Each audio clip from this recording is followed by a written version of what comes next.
Hey, Shuang here. Thanks for tuning in to Shopify Masters. I hope you've been enjoying Shopify on Location. It's a new mini-series featuring merchants based in the United Kingdom. And we got another great episode for you right now. Enjoy. If you go through one a month, that's 12 packages of plastic that you're throwing away. And we felt like we could create something that you not only kept for life and that was going to be sustainable, that was going to be interesting and fun and bright and colorful and exciting. Hello and welcome to this special episode of Shopify on Location. I'm Shuang Esther Shan. Okay, I'm asking for a favor today. Take an inventory of your bathroom. What's in there? Shampoo, body wash, deodorant, maybe all your skincare.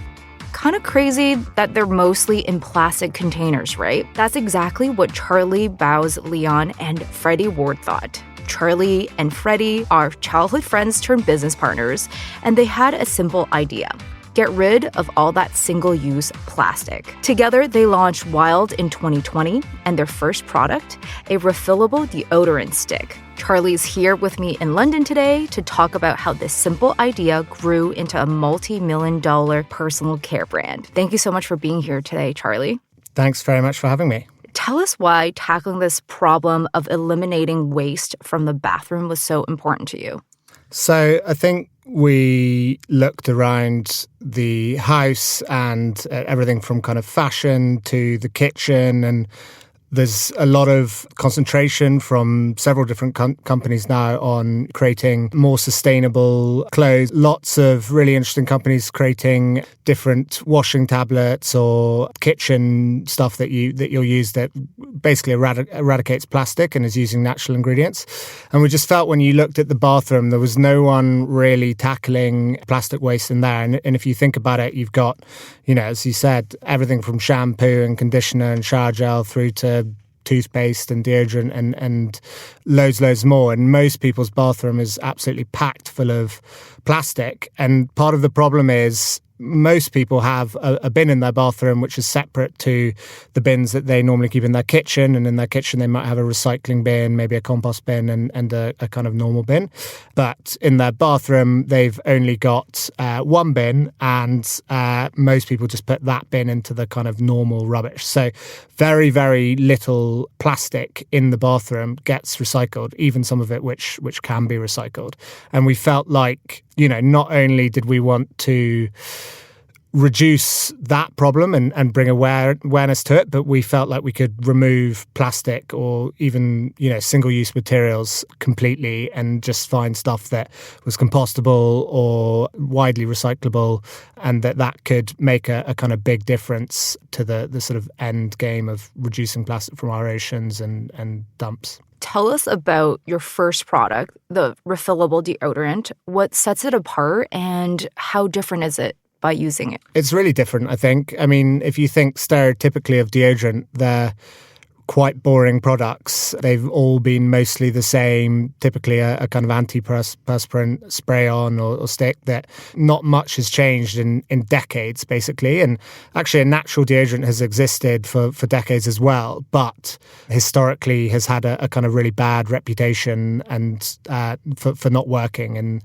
the efficacy basically being non-existent. So we set out to create, firstly, and I guess most importantly, a kind of formula that actually worked, that people felt comfortable in. For example, if it's a hugely hot summer like we're having, people can feel like they don't need to reapply their deodorant every single hour and be reliant on something that's made out of natural products, that ingredients that they've heard of, rather than the typical antiperspirant where it has kind of long chemical names that no one knows what they are.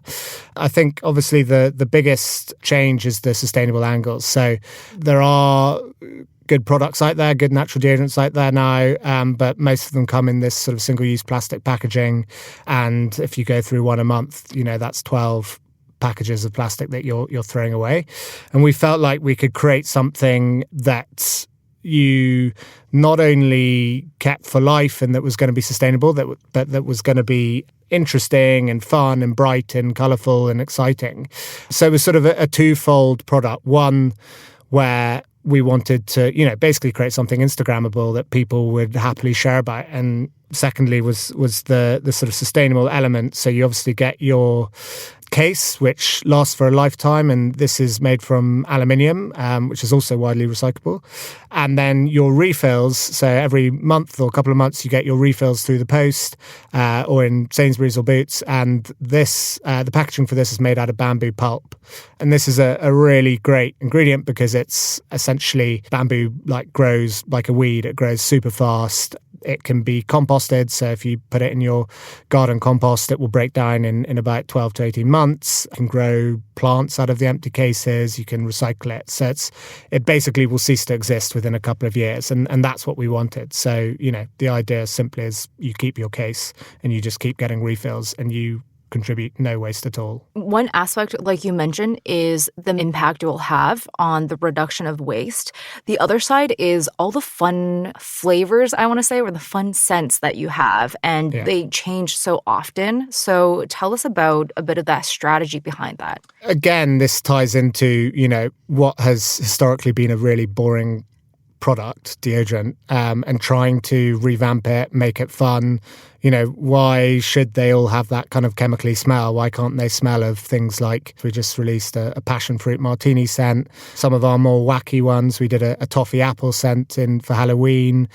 We even did a lemon meringue pie scent a year ago as well. And people, some of these sound crazy, and some of these, I don't necessarily want to wear myself because it's not something that I'm into, but people want to smell of different things. They like the idea of one day being able to smell a toffee apple and then the next day being able to smell of something more normal like lavender or jasmine or something. So we felt like not only was it good in terms of giving people more choice and a little bit of colour into their scent or their deodorant scent, but it was also a way to engage new people or different people. And I think the great thing about being in a direct-to-consumer business is we don't just sit there and sort of come up with wacky things and think, maybe they'll like this, let's try it. We get all this data and feedback from our consumers. So we ask our Facebook or our Instagram groups, what do you want us to create? What do you want to see? And they will come back with answers. And sometimes they're absolutely crazy and sometimes they're not. And we do our best to kind of create the most popular requests and go from there. So it's a sort of full circle approach to marketing these products where it's kind of the ideas come from the consumers and then we kind of hope that resonates to the wider market. It's a very community-driven company. And I think what's interesting is that you and Freddie took over a year to launch Wild. So what happened in that time and what was that process like trying to build up a community and build up hype for Wild? We took over a year for a couple of reasons. The first was product innovation. I think we naively thought, how hard can it be to create a natural deodorant? It's been done before. But it took us a long, long time to get one that we were happy with. And I think we went through 35 different iterations of the product, testing each one. Some of them didn't work at all. Some of them gave us rashes, all sorts of stuff before we finally landed on one which we were confident we could give a sort of 100% guarantee or your money back. That took a good 12 months. And then likewise, the case and mechanism, again, naively, we thought, how hard can this be to create? Turns out it's actually incredibly difficult to remove plastic from packaging, and this is why everyone uses plastic, because it's an amazing material that can just about do anything. So we actually worked with a sort of industrial design firm called Murama, who were also a startup, and with them came up with the kind of case concept. But yeah, that took a long time. Both of those projects took a year, and that's part of why it took so long. The other side was funding. So all of this obviously cost quite a lot, and when we first went out for funding, we didn't even have a product. We had some drawings, the idea, and the kind of promise that we would be good at marketing and knew how to kind of sell a product and create a kind of respectable company. And that's a pretty hard story, I suppose, for potential investors, because if you can't even show them the product, it's very difficult for them to imagine. And before we launched our product, I think the size of the natural deodorant market was something like, in the UK, £5 million a year. So from their perspective, they were like, so the maximum your business could be is like £5 million. That's not got much potential as a business. And I think what they couldn't quite grasp is that we weren't going out to take market share. We were going out to create market share. So we were innovating something that didn't yet exist, and we were going to create our own market. And that's what we've done. So it took us 6 months to get our very first round, and that was a lot of work, something like 15 or 16 different investors, angel investors on board. And then the capital we got from that, which was $500,000, allowed us to basically launch the product and go from there. And then we did, a couple more raises after that. But it was a long process, and I think much more difficult than we probably initially anticipated, and more expensive as well. I did want to touch upon the fact that you said there was 35 iterations. How did you find the right production partner and someone who's able to execute your idea into an actual product? This is a real challenge. It's very difficult when you are basically a tiny startup to convince the people at the manufacturers, who generally are manufacturing massive brands, to spend quite a lot of time and money from their side on trying to iterate a product for you. We've been through 3 or 4 different manufacturers since we launched, and obviously each of those manufacturers was set up for the stage we were in. So the very initial one that decided to work with us was probably the 3rd or 4th we'd actually tried with, and they were willing to put the time in and help us find or create this natural deodorant that could actually work. And then obviously as we grew, suddenly we're a much more attractive prospect because, we are manufacturing every single day now. And our first order was, I think, 20,000 units or something. And I remember a couple of our investors were like, you're crazy to be ordering that many. Like, what if it doesn't work? You're going to be sitting on 20,000 units. And I think we sold it in a couple of weeks or something. So it went very quickly. I also want to zoom in on the aspect of you mentioning pitching investors and also essentially pitching manufacturers while you had no physical product. What was it about your story or your pitch that really spoke to them and finally got that first person on board? As I said, it was a 6-month process, that first raise. And initially what we did is we reached out to a lot of different VCs. We didn't have an angel network at all. In fact, we knew pretty much no one. So few friends who are successful in businesses, we asked them, do you mind introducing us to any kind of angel investors you have that might be interested in this? We obviously had a deck and plan put together. And for every single angel we met, we said, please, can you introduce us to 2 more? And by the end, we'd spoken to, upwards of 100 different people. And I think the reason why angels work is because A, they are probably investing most of the time slightly smaller amounts, but B, they're a little bit more willing to take a risk on something because for them, if it goes well and they believe in the project, the reward is huge. Like it's, a big return if say we exited in a few years or something. I think also, what they're looking for is belief in founders. So do these guys know what they're talking about? Do they understand marketing? Do they understand metrics? Do they understand finance? And do they understand how to create a good product? And of course, do they believe in the product and the problem that we're trying to solve? Yeah, we brought on quite a few people who bought into that vision, and pretty much all of them have reinvested.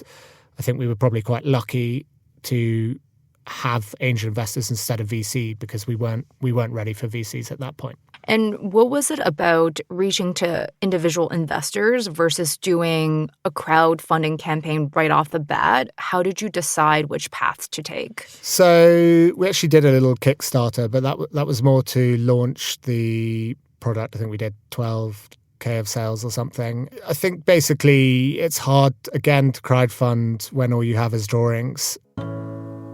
We made some videos and stuff, but we had literally no money. We were bootstrapped with a very, very small amount. So that means you can't invest in creating a decent looking video. I'm not a videographer and nor is Fred. So to get something that looked half good, we would probably have to pay a couple of grand. And at that point, that's like a huge amount of money that we didn't have. Obviously, neither of us had salaries at that point. I was still in my old job for the first kind of half of a year of setting Weld up from when we incorporated it. Everything is very money conscious. And if you're going to spend a couple of grand on something, you need to be pretty sure it's going to make a big difference. For example, I don't think we spent in the first year and a half of existence or of trading, I don't think we spent more than $5,000 on brand. We kind of created that all ourselves from scratch. There's probably areas that we could have been tighter on as well. And I do think it's super important for entrepreneurs or startup founders to learn to be as frugal as possible, because that lesson needs to apply the entire way through the process. Even now, we constantly look at our cost and try and work out what we can cut and how we can be more agile, because ultimately if we, keep expanding costs, then it's harder and harder to become profitable. And what a great tip to share.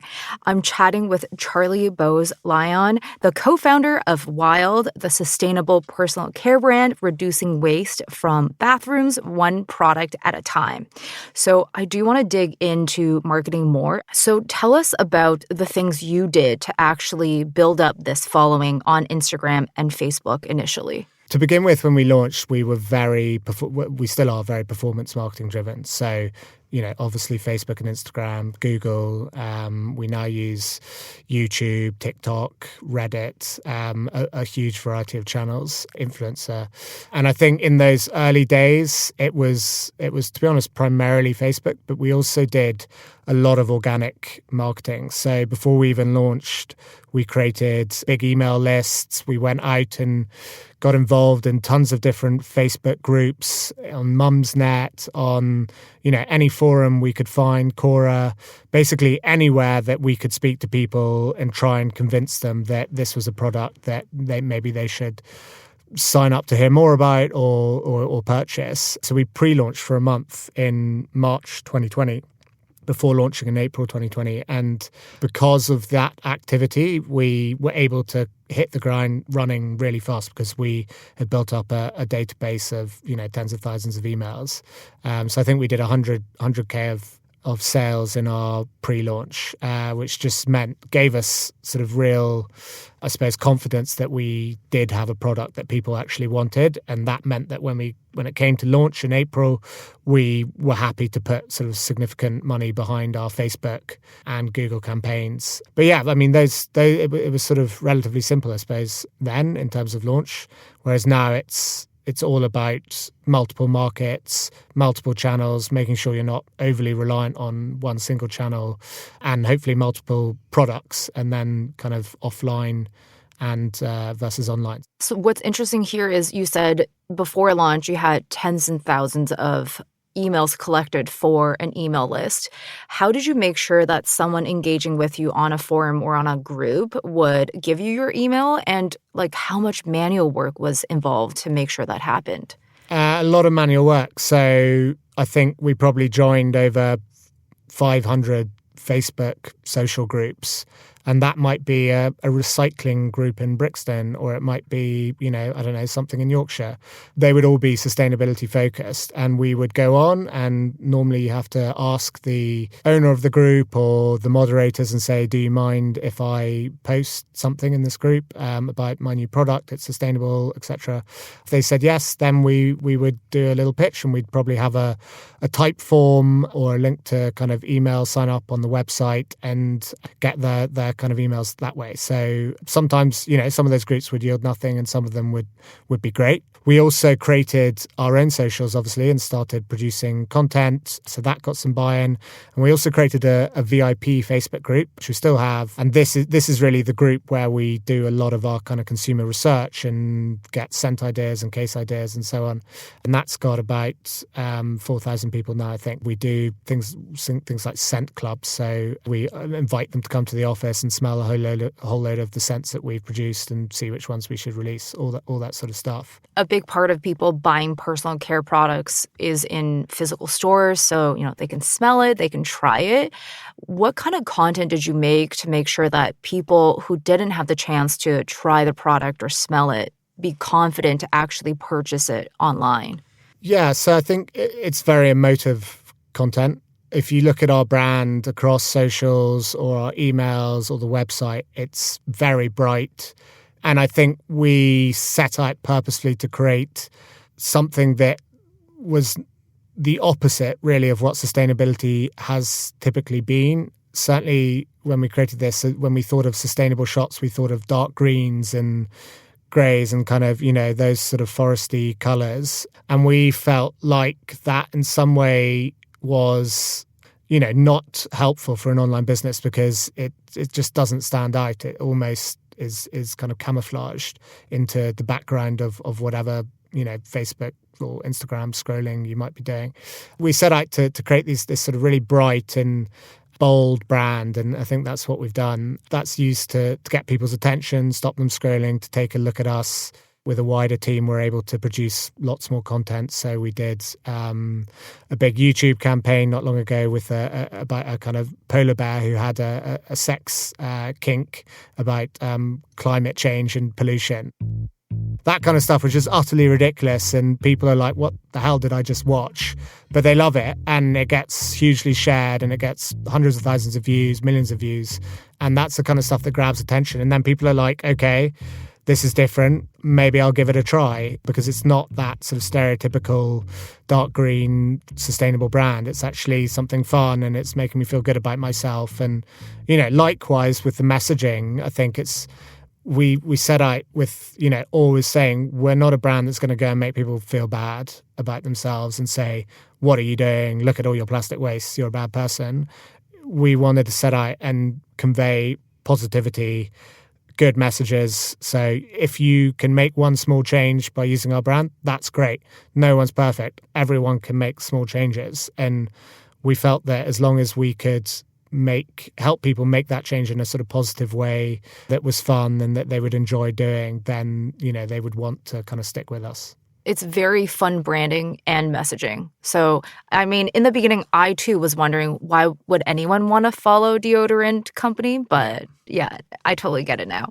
So I understand initially you talked to groups and individuals who cared about sustainability in different forums. And I wondered, how did you move beyond the first set of customers and just reach a more mass audience with the brand? That's it, right? That's the core of what we're trying to do. We're not trying to just appeal to people who are already into sustainability, because that's not going to really achieve anything. Those people are already doing good things.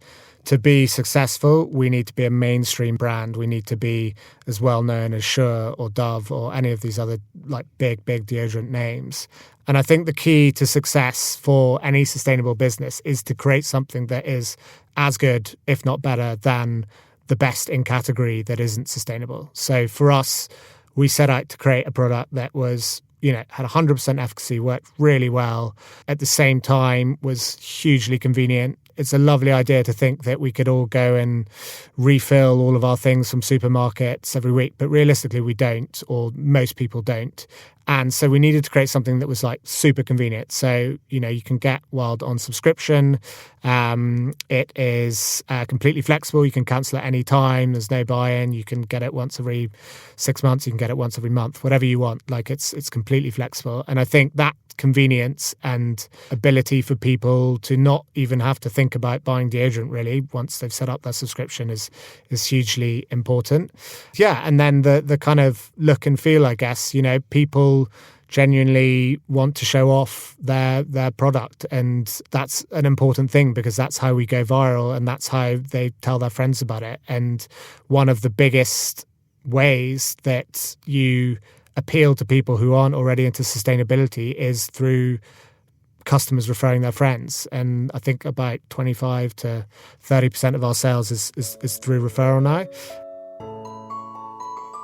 And that's just such a valuable channel because those people haven't been sold to by us. They haven't been sold to by an advert. They've been sold to by their friend who they trust, who already wears the product. And they're much more likely to go and give it a go. And they're much more likely to probably be open to liking it as well. So, yeah, lots of methods, but I think all of those are probably equally as important. Mm-hmm. Let's talk about finances. We've talked a lot about fundraising, and I feel like there's a lot of founders who are very excited and want to learn more about that side of the business. What are some tips you have for people that might be areas that they overlook when they're going through that process? A couple of tips I would give. I think the first one is to create a realistic financial model and plan that you think you can hit with relative ease. If you go ahead and pitch to an investor with a great financial model and tell them that you're going to do X and then do a tenth of it, you're immediately starting off with a bad relationship with any investors that you get. And I think from our very first plan, we did something like 10 times what we said we were going to do. And part of that was because we had a much bigger first year than we genuinely thought we would. But part of it was that we wanted to make sure we didn't over-exaggerate what we were capable of. And possibly that led to us getting investment slower than we might have done if we'd, had a much bigger plan. But I think it just meant that we've never had to deliver bad results. We've never had a bad quarter. We've never had a bad board meeting. And the relationship we have with our investors now is great. And I think basing a kind of basically what is a financial relationship on truth and realism is super important. So, it's tempting to present absolute best case scenarios in these financial models, but ultimately you're probably just going to shoot yourself in the foot by doing that. Other tips. So initially, I think certainly with our journey, we had to really persevere. And what I said earlier, asking people for introductions is probably the single best thing we did and the reason why we were able to raise our first round. So Wild is, I think, third year in existence, and reaching the first million is tough, but it's definitely more tough to cross over the 10 million mark. And you guys did it in such a short amount of time. What are some things that really helped for you to reach that milestone? I'd actually say reaching the 10 million is probably not the hardest bit. I think reaching 100 million is said to be the really tough bit, which we haven't done yet. So I'll let you know, hopefully, in a couple of years. But I think some of the things you need to focus on in the early stages are being clever with the capital that you have. So as I said earlier, it's so tempting to go out and spend $100,000 on an amazing brand agency and who are going to make you, some incredible looking brand that you can show everywhere. But actually, if no one sees that brand, it doesn't make any difference whatsoever. Initially, it's all about acquiring customers as cheaply as possible and high quality customers. And you need to work out what that is and how do you do that? Do you do that through Facebook ads? Do you do that organically? If there's loads of different ways to do this. And I think what we try to concentrate on is just small improvements everywhere. So to name a few, when you're in a startup, cash flow is obviously a hugely important metric to follow.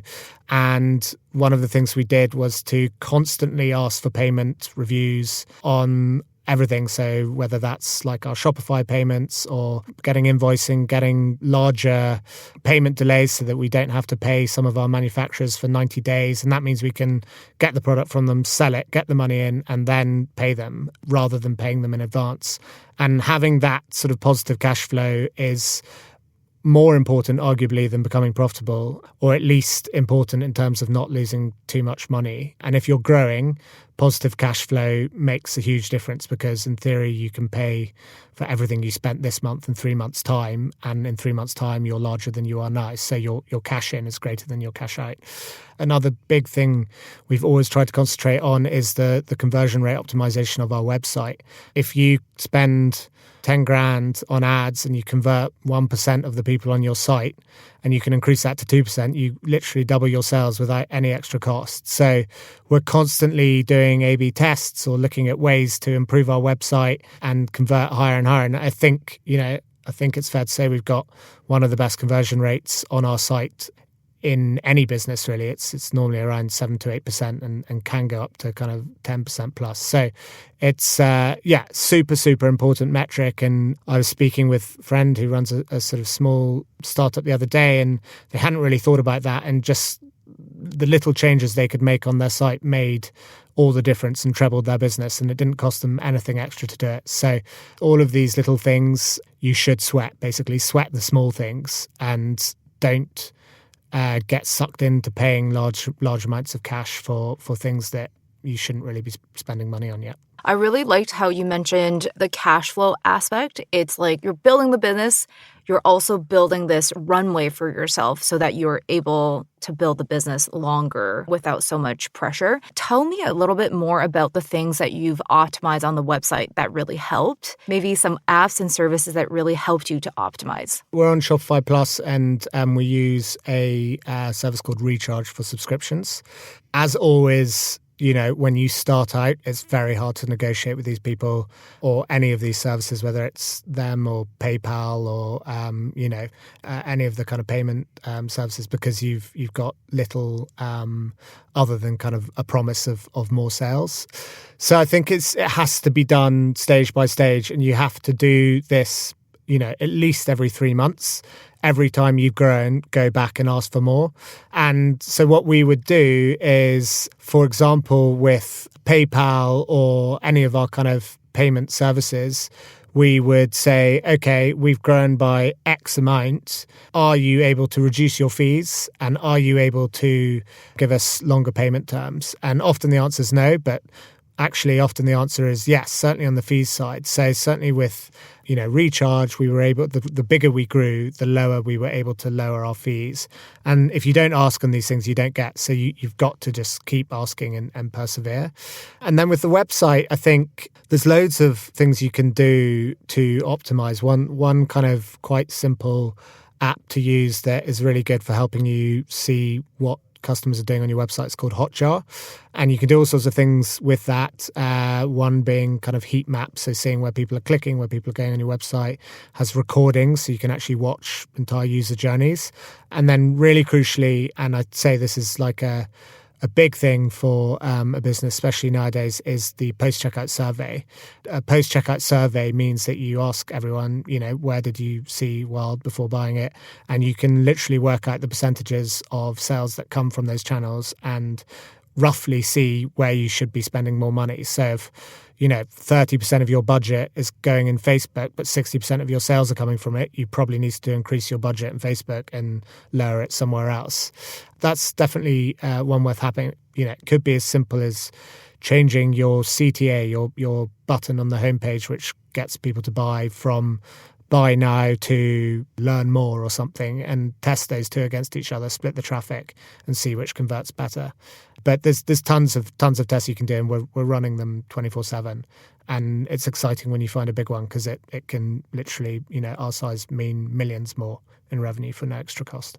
I like the fact that it's a constant iteration and it's a constant learning process as well. Yeah. I want to ask about your relationship with Freddie. You guys have known each other since childhood. How has your relationship changed now that you are also running a business together? Yeah, so Freddie and I grew up together in Scotland. I think we knew each other from the age of 3. We actually hated each other when we were very young.